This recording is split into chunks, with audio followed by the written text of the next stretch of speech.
Welcome to the Great Detectives of Old Time Radio. From Boise, Idaho, this is your host, Adam Graham.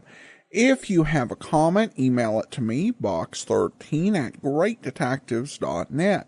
Follow us on Twitter at Radio Detectives and become one of our friends on Facebook. Facebook.com/Radio Detectives. Well, before we do get started, I do want to remind you the show is brought to you by the financial support of our listeners. And you can support the show at support.greatdetectives.net. And also, you can mail in a donation to Adam Graham, P.O. Box 15913, Boise, Idaho, 83715. Well, now it's time for today's episode of The Adventures of Philip Marlowe. The original air date November 26, 1949. Get this and get it straight. Crime is a sucker's road, and those who travel it wind up in the gutter, the prison, or the grave. They dressed in red, white, and blue and jumped from an ancient biplane at 3,500 feet. Twice a day, every day, and nobody worried. Until $5 million went along just for the laughs. And death went along for the ride.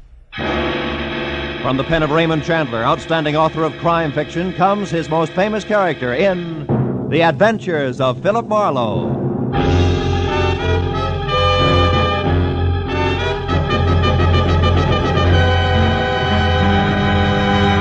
Now, with Gerald Moore starred as Philip Marlowe, we bring you tonight's exciting story, The Birds on the Wing.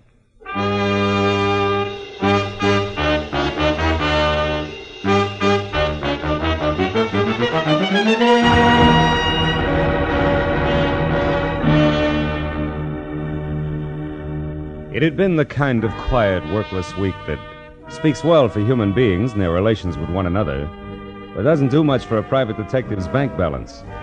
So when at exactly noon, a telephone call had jerked me out of Chandler's new novel, The Little Sister, and a voice edged with anxiety had dangled $100 worth of negotiable bait my way, I had snapped at it. But then I wondered if I'd done the right thing, because it had been Miss Hattie Pembroke, guardian of the millionaire thrill-seeking screwball Paige Pembroke. And now an hour later I left the sunlight and felt my way into the gloom of the carefully tucked-away Hollywood bar where she had suggested we meet. When I could see again, I spotted her at a corner table. That the old girl would be the other side of 50 and doing a little too much to disguise it, I had expected. But that she would be drinking her whiskey neat, I hadn't. When I approached her and introduced myself, Mr. Marlowe, she started to come right to the point, but didn't quite make it. Oh, how rude of me. I'm sorry. You're probably dying for a drink. Oh, waiter. Well, frankly, no, Miss Pembroke. I'm not exactly dying. Now. I know you men in your early afternoon appetite for a friendly drink. There's no harm in it. Matter of fact, I've already had a small drink myself. No fooling. Oh, waiter, this gentleman's order, please. Yes, ma'am. What'll it be, sir? Scotch and soda, if the lady will join me. Oh, no, I couldn't. Really? Well, all right. Scotch for me too, waiter. Johnny Walker. Yes, ma'am. Now, Mr. Marlowe, let's get down to business. Have you ever been to Oxnard, California? Uh-huh. Good, because that's where my nephew is. Also, it's where the Calumet Valley County Fair is being held. Really? Whatever that may be. Most important, it's where you can probably find out what kind of trouble Paige is in. You see, the poor boy is... Down to his last $5 million. No, I'm sorry, Miss Pembroke. I don't think I want the job after all. But now, one moment. Why not? Well, frankly, I hope you'll excuse the reference to actual living persons, but your polo-playing, motorboat racing daredevil nephew is a jerk. I know. Paige Pembroke III is an unmitigated ass, a virile egomaniac, an idiot who's never done an honest day's work in his life. Wait, where is that drink? Right here, ma'am. Oh, thank you. Now, Mr. Marlowe, sit down and drink your drink. When I referred to my nephew as a poor boy in trouble, I was only trying to avoid saying all this. Oh. Your health, sir? Yes. Well, my health. Now, your next question. Since I obviously share your sentiments about my nephew, why all this concern over him, correct? Close. Right. I want to help Paige Pembroke, Mr. Marlowe, because it's my job. My, shall I say, bread and butter? All right, say it. You see, I'm executor of his estate, which my brother, Page's father, left for him. Well, as such, I get $20,000 a year until Page is 35, another 6 years. But if Page should die, disappear, or be committed to any kind of a public institution... Oh. Before then, the entire estate goes to charity, and I go find another job. And specialized jobs like handling $5 million estates are hard to come by these days, huh? Now, Mr. Marlowe, this letter here's all you have to go on. It was postmarked last night from Oxnard. Read it, read it. Oh. If you want your precious nephew to keep on being healthy, you better come and get him at once. The three of us had a nice little act going here at the Calumet Valley County Fair before he joined us just for laughs. We intend to have a nice little act going after he's gone. And one way or another, he's going to go. A friend, huh? Yeah? Well, what do you think? Oh, it's 5-1. It's nothing more than a woman spurned. Very young woman, Miss Pembroke. So you might be wasting $100 sending me up there. Then you'll go. Good. Yeah, but only because of my bank account. Mr. Marlowe, there'll be another $100 for you if and when you get all this straightened out. Now, call me at my home, Beverly Hills. Crestview 5412. 4124? Yes. As soon as you find out what's wrong. And Mr. Marlowe. Yes, Miss Pembroke. On your way out, signal the waiter for me, will you please?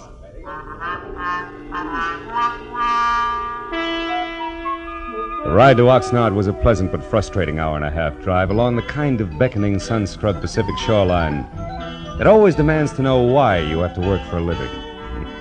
The ride through Oxnard to the sprawling county fairgrounds located at a semi-retired airport was a fast 10 minutes.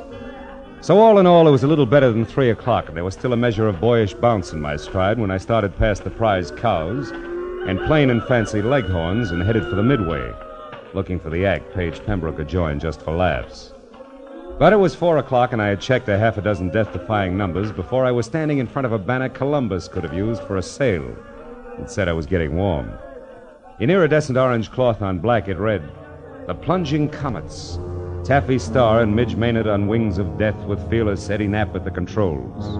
The greatest parachute act in the world, admission free, 5 and 9 p.m., north end of the Midway. Come one, come all."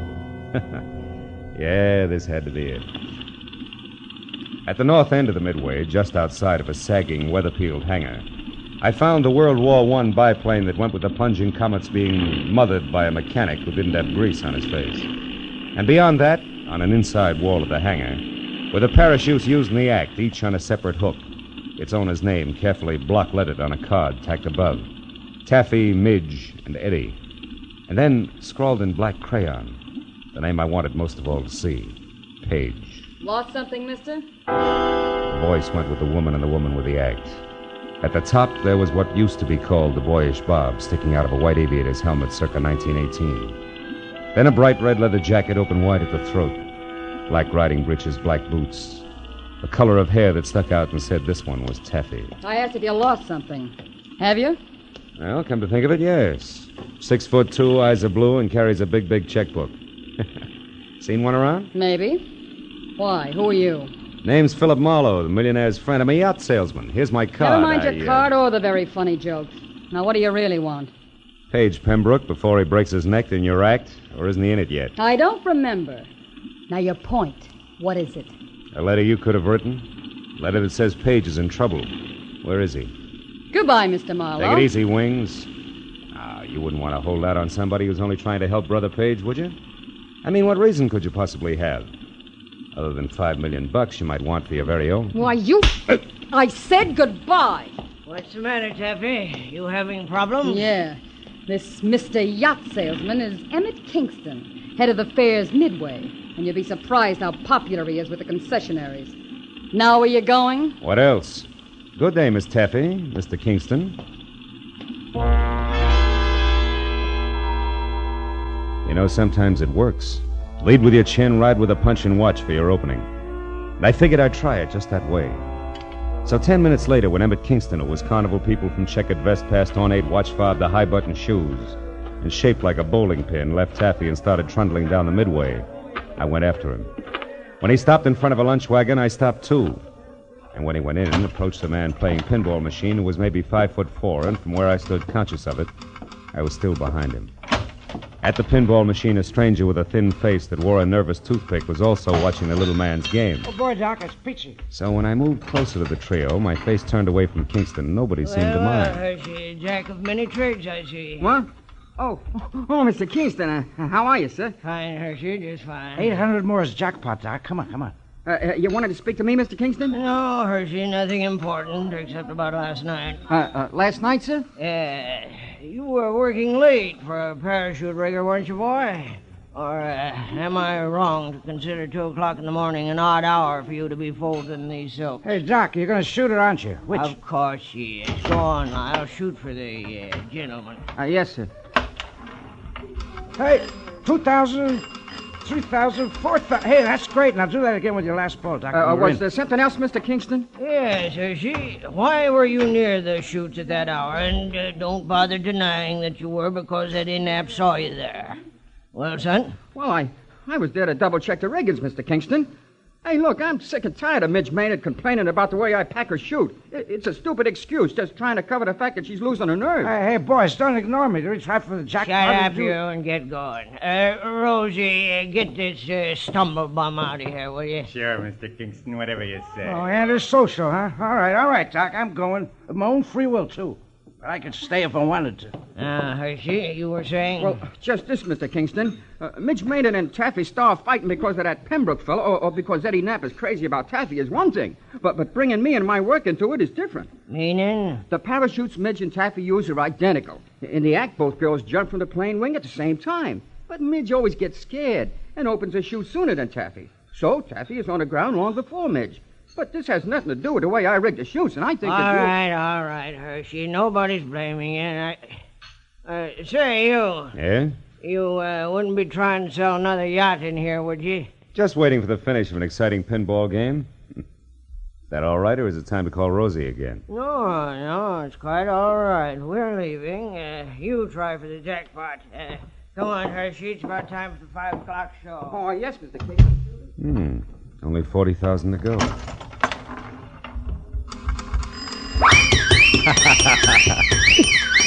Oh, it's the first time I ever hit the jackpot. Oh, that's pretty good, Mr. Marlowe, considering that it wasn't your nickel you won on. Oh. Now that you mention it, Mr. Pembroke, it wasn't. Which should take care of the introductions, huh? And that leaves very little. But something. But definitely. Marlowe, you can tell Aunt Hattie from me that at the moment I don't need a watchdog. And when and if I do, I'll go to the nearest city pound for one, not to a private detective agency. I told myself it was foolish to slam the door on my way out. So I slammed the door on my way out. I started north down the midway toward the open stands and the 5 o'clock sharp performance of the plunging comets. When I got there, the act was already underway with the silver biplane taking off. Eddie Knapp in white at the controls, Taffy in her red jacket and parachute crouched on one wing, Midge Maynard in blue jacket and chute on the other. Then as they slowly gained altitude, High Button Shoes himself took over the PA. They did it up well, and by the time the plane was at about 3,000 feet, every pair of eyes was riveted skyward, and an expectant hush thicker than winter fog had settled everywhere. At 3,500 feet, the plunging comets, Taffy Starr and Midge Maynard with fearless Eddie Knapp at the controls. They will not open their parachutes until they are within 500 feet of the ground. Now watch. They should be ready. Yes, and yes, there they go. Knees drawn up tight, arms close into their sides, they jumped. Specks in the sky growing bigger as they fell. 1,000, 2,000, 3,000 feet, and then, from Taffy's chute cloth, long and colored, a huge flag rippling in the wind from the end of a long rope. The flag seemed to rise above her as she fell, until the slack was gone, and then suddenly her chute opened, billowing. And then Midge, another flag rippling from the end of a long rope, and then the flag drifting free. Midge's chute not open, Midge plummeting down to the hard ground.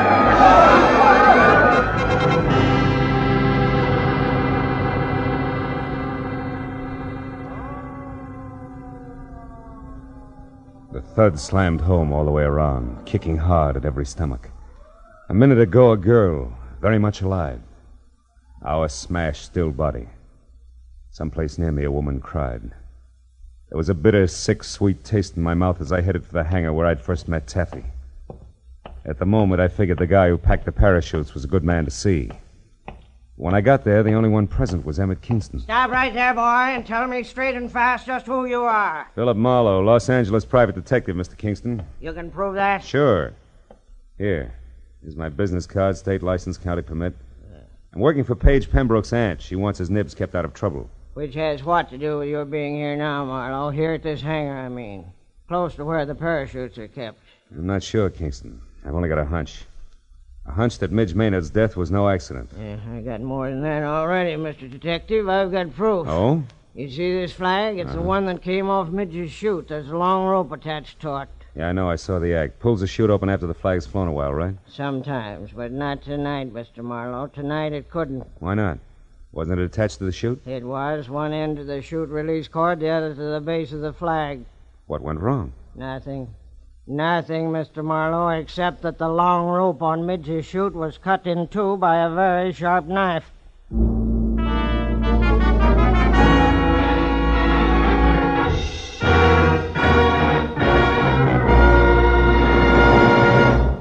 In just a moment, the second act of Philip Marlowe. But first, Sunday nights on CBS. The biggest bargain in show business today. Skelton, Bergen, and Benny without spending a penny. Amos and Andy, Eve Arden, Corliss Archer. 4A's, 4-star entertainment. The Family Hour with its Hollywood stars and stirring dramas. The Contented Hour with its musical stars in brilliant form. Horace Heidt with his rising stars. 8 great shows heard on most of these same CBS stations every Sunday night, with the 9th, Jack Benny, being heard on them all. Hear them all this Sunday night. Now, with our star, Gerald Moore, we return to the second act of Philip Marlowe and tonight's story, The Birds on the Wing.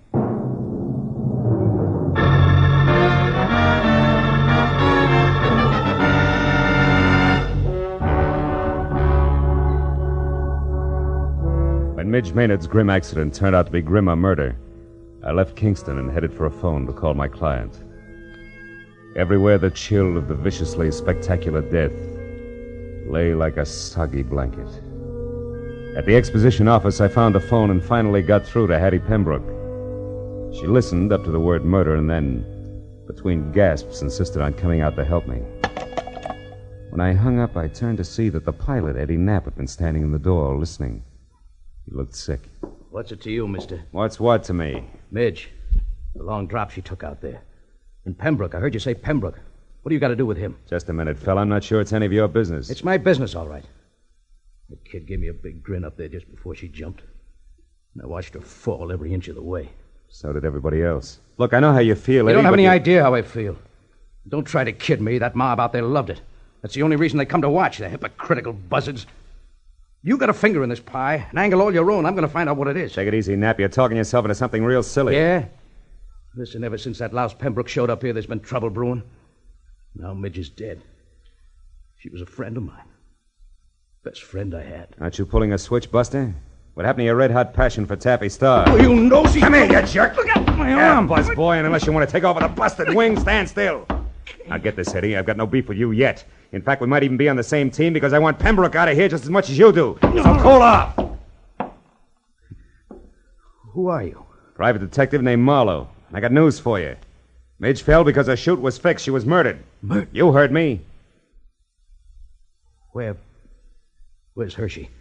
He packed the chutes. Have you talked to him? No, I can't find him. You mean he's run away? With that filthy half-pint Now psycho? listen, for your own sake, Eddie, leave Hershey to me and the police. You know where he's staying? No, I don't. In town someplace. Well, didn't he ever tell you where? Come on, think, Eddie. Well, yeah, he told me he had a buddy in town. Some guy who runs a pool hall. I didn't pay much attention. That's enough for a starter. I'll find him. And keep a lid on your temper, Eddie. I'll see you. As I crossed the grounds to my car, I looked back once at Eddie Knapp standing in the office door, rubbing the shoulder I twisted for him. I hoped he'd stay out of circulation until I got back because the barnstorming flyer was charged up like a high-tension wire. The way he felt there'd be sparks no matter who he touched, Taffy, Pembroke, or Lyle Hershey. But my immediate worry was the location of the lambing parachute packer, so I drove into Oxnard, found a phone booth, and went through the book calling pool parlors.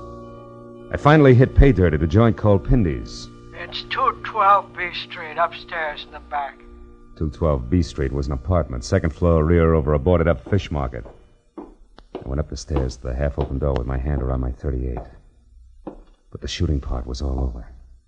Because Lyle Hershey was crumpled in the bedroom door with the slovenly abandon that violent death always has. From the look of the puddle of blood under him, he'd been that way over an hour. I started backing out, just as someone else started up the stairs. So I flattened myself against the wall beside the kitchen door and waited. Lyle, it's Taffy. Come on in. Take a good look, Taffy. What are you doing in here? Where's Lyle? It's a great act, baby. Holds water like a duck's back. What do you mean? That wherever there's murder, there's also motive, and you've got it, Taffy. Lots of it. Me? What are you talking about? Maybe he's dead, and maybe you killed him. Keep him quiet, because maybe he fouled up Midge Maynard's parachute on your orders. Consequently, he had you over a barrel. On my orders? You're out of your mind. And maybe you had to get Midge out of the way because you objected to Paige Pembroke and his idle millions honing into the act. Objected so strenuously that she was doing something about it, such as sending threats to his Aunt Hattie. Let's face it, baby, it fits. But not tight enough, Marlowe. Oh, Paige, darling. Taffy, I got worried when you didn't come back to the car, so I decided... Don't move, Marlowe, or I'll shoot. Pembroke, if you got any sense in that gold-plated skull of I'll yours... show it, Marlowe. I stood outside and listened to enough of your crackpot theories to know you're nuts. I don't need any advice from you at this point, so keep your long nose out of my business. Now listen, you harebrained dope. You just stand there like a good little boy. Taffy and I are leaving, and don't try to follow too fast. Go on, Taffy, outside. I'll follow you. So long, detective. I let him go. Spent 20 useless minutes searching the almost bare apartment for any kind of an answer, but came up with nothing. Hershey's body at my feet convinced me there was nothing in Oxnard for Marlowe. And the sooner I dumped the whole mess into the laps of local law and order, the better. So I kicked out the 10-cent lock on the flimsy door and went down the stairs. I cut through an alley to the street and started across to where my car was parked. And I was bracketed by a pair of headlights on a sleek Nash convertible. Hey there, Marlowe. Marlowe, what you doing here, boy? Nothing. Even that's an exaggeration, Kingston. What about you? I thought you had a show tonight. I certainly do, but the police don't give a hoot about that, boy. No. They insisted that I bring the rest of Midge Maynard's parachute harness in for investigation. Get in and come along, will you, son? Maybe you can help me out. Okay. I want to see the police myself. Oh, is this Midge's stuff here? That's it. Don't mind holding it, do you? No. You know, this wasted time, boy. All they have to do is pick up Lyle Hershey and they'll get all the answers. They'll have to pick him up, all right, but he'll give him problems, not answers, Mr. Kingston. Lyle Hershey's dead. He was murdered. You say Lyle... Yeah, I just came from his place. Somebody shot him. Great suffering sardines. Well, that means there's another killer. And still on the loose. I knew I shouldn't let him do it. Let who do what? Why, Taffy's going to give an air performance tonight. They pulled me in at the grounds just as I was leaving and told me that Pembroke fella's going up to Midge's place. You mean those two showed up out there? It doesn't make sense. Well, Pembroke's got plenty of nerve in his own chute, so I guess... Shoot? Yeah, he's... Wait a minute, Kingston. Stop under that streetlight, will you? Why, What is it, Marlowe? What are you looking at? Sure. Red smudges on the inside of these straps. There's something wrong here, Kingston, but I can't quite peg it. Say, Kingston, what time was that performance going to start? Why, 9 o'clock. 5 minutes and 5 miles to go. Come on, boy, turn the heap around and romp on it. We got a killer to catch.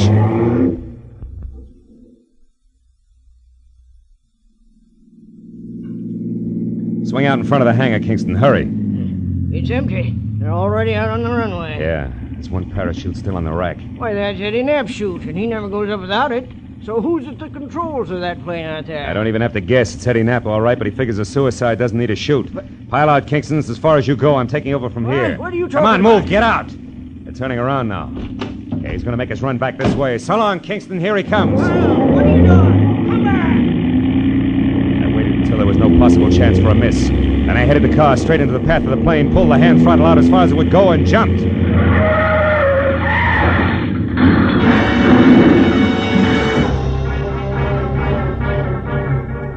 From there on, it was easy.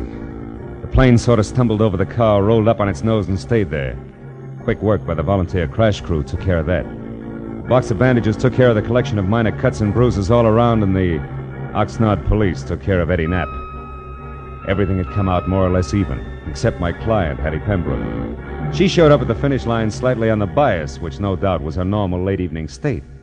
Also, she was as full of questions as an insurance adjuster. Now, young man, I paid you a substantial sum of money for this day's work, and therefore, as your employer, I'm certainly entitled to a comprehensive report of the entire business. And I insist All right, Hattie, whoa. I'll run through it once more, and that's all. Now, look. First, the threatening letter you got was written by Midge Maynard because she was afraid Paige was going to break up the act. You get it? But the real screwball was Eddie Knapp. He was crazy about Taffy Star and insanely jealous when your nephew and his money showed up. Knapp decided if he couldn't have Taffy, nobody else would, because he'd kill her. And yet Midge Maynard was the one who got killed. You catch on quick. Knapp killed Hershey because he was afraid Hershey had seen him tampering with the chutes. You get that? No.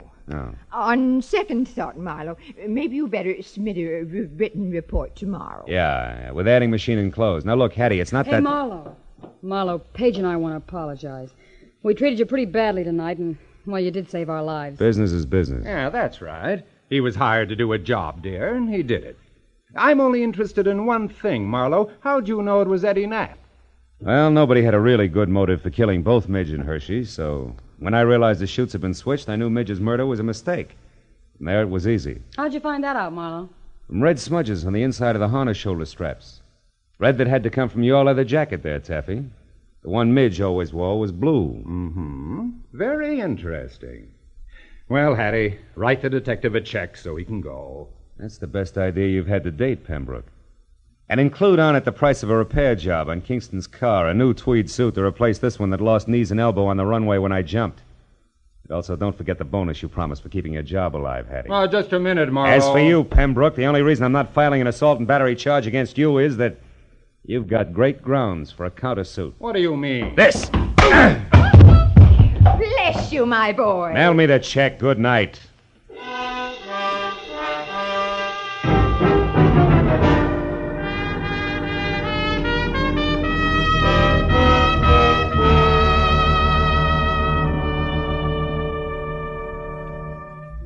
Well, a few informal cups of coffee at the Oxnard Police Headquarters cut through most of the paperwork. But at that, it was after 2 when I finally picked up my car and drove the inland highway for home, past dark, quiet farms, where down-to-earth people made down-to-earth livings and slept at night. Yeah, the countryside was full of them. So it was with a real sigh of relief that I finally opened the door to my apartment and looked forward to some peace and quiet. Hello, Mr. Marlowe. Aren't you Gracie Allen? Yes. Well, how'd you get into my apartment? Well, you see this key? Yeah. Well, it didn't fit, so I opened the door and walked in.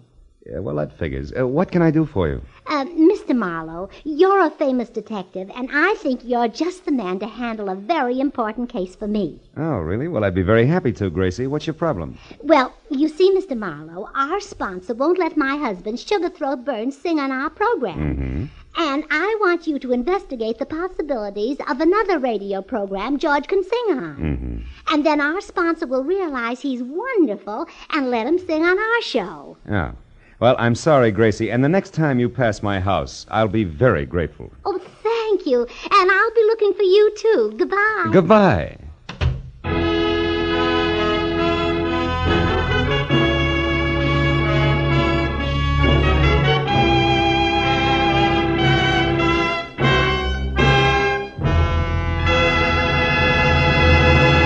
The Adventures of Philip Marlowe, bringing you Raymond Chandler's most famous character, star Gerald Moore, and are produced and directed by Norman MacDonald. Script is by Robert Mitchell and Gene Levitt. Featured in the cast were Lois Corbett, Rita Lynn, Don Randolph, Junius Matthews, Jack Moyles, and Jimmy Eagles. The special music is composed and conducted by Richard Aurunt. Be sure and be with us again next week when Philip Marlowe says... It started with a kid hawking papers on Hollywood Boulevard and moved from there to a house full of hate on a quiet street, a blonde liar on ice skates and a corpse in a burned-out shack. And it all wound up right where it began, in the heart of the kid on the corner.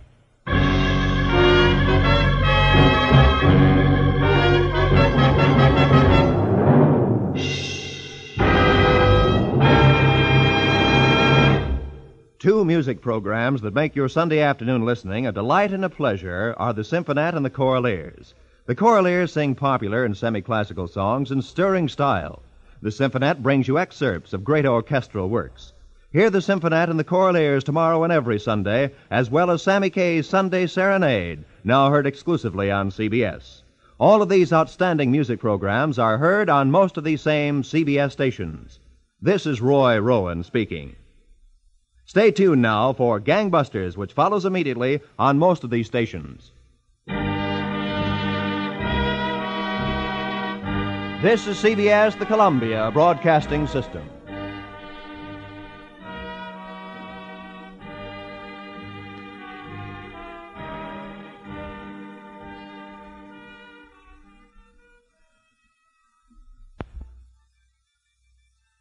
Hi, I'm Sebastian, the host of Retro Game Viewer, and you're listening to the Great Detectives of Old Time Radio with Adam Graham. Thank you so much. That was Sebastian from the Retro Game Reviewer. I've done a couple interviews there, most recently in April, and I recorded a bumper for him on his show, and he returned the favor. Now, speaking of things that need some explanation, I was delightfully shocked by the end of our story where Philip Marlowe returns home to find Gracie Allen waiting. I am a huge fan of Gracie. I've listened to every episode of Burns and Allen I can find. So even though it interrupts the flow, I'm okay with it. Now, for context as to what was going on, I've mentioned the talent raids when I was talking about The Saint and their advertisement for the big show. But CBS had managed to snag a lot of stars that had been very popular on NBC. The season previous to this, Burns and Allen had been on NBC Radio, sponsored by Maxwell House. But Jack Benny was a good friend with Burns and Allen, and so it was easy to get them to come over and join the network. And it really turned out to be a boon for CBS. Even though they were only on radio for one season, for Ambient Toothpaste, they ended up going on CBS television for 8 seasons, making them one of the early, very successful sitcoms. And this was part of having Gracie Allen. They had the idea to have Gracie just appear on a wide variety of different shows to promote the idea of her trying to get CBS to allow George to sing. Now, of course, the idea that George Burns was a bad singer was something that was worked up for the sitcom radio run of Burns and Allen. It became one of the show's running gags across a wide variety of different sponsors that George was a really bad hammy singer, and he thinks he's great, and Gracie thinks he's great, though she says things meant to be complimentary with a double meaning, and that was one of the sources of humor. In truth, before they went into the sitcom format, which the vast majority of Burns and Allen shows fall under, they actually had a variety show format. And both George and Gracie sang. Gracie had the better voice, but George's was definitely a decent voice. He didn't have the type of voice where he could have made a living on it, but it was serviceable. But for the radio, it became his big in-joke, and that's what that was about. And before we leave the topic of Gracie Allen, this was actually the second time she had made a tour of a wide variety of different shows on the network. The first time was back in 1940 when she ran a parody campaign for the presidency, and as part of that appeared on a wide variety of different programs, including Jack Benny, Baby Snooks, Fibber McGee and Molly, and quite a few others. So that's my overlong explanation. This also was a bit of a recycled plot, where, if you recall, a program we played back in November that of last year that actually aired about 6.5 months before this, called The Feminine Touch, from May 7th, 1949. And here's the summation of the plot. Marlowe is hired by the daughter of a wild daughter who's fallen for a motorcycle stunt rider and whose partners have sent the father a threatening note. The threatening note, the stunts, similar concepts. They did mix it up in terms of changing some of the motivation, with it in this case being an aunt who was earning money off of the estate versus a father, and reversing the genders of most of the characters and changing motorcycles to airplanes. And it's worth noting that both ended with Marlowe kind of getting a little bit violent. Instead of punching the girl, he gave her a spanking.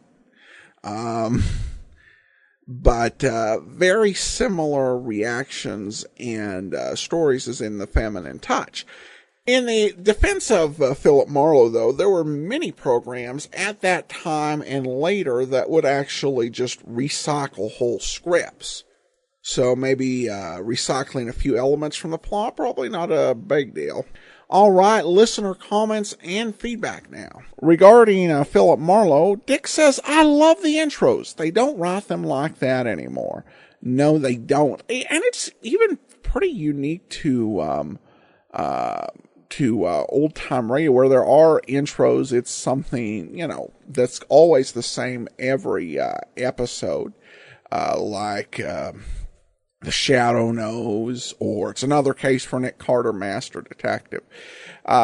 These really just grab your attention, and it is a shame that there is a point where they end up doing away with the summaries, which is a bit of a shame, but I love them while I have them. I've had the idea of doing an audio drama of my detective novel and trying to work in a similar opening, but I don't know if that would be too derivative. At this point, it's just a dream, so I guess it can be as derivative as I want. All right. Other comment here from Frank, who says, I love the show. I love that show regarding Philip Marlowe. Well, thanks so much. I definitely appreciate the feedback. And that will do it for today. We will be back tomorrow with Nick Carter, and join us back here next Wednesday for another episode of The Adventure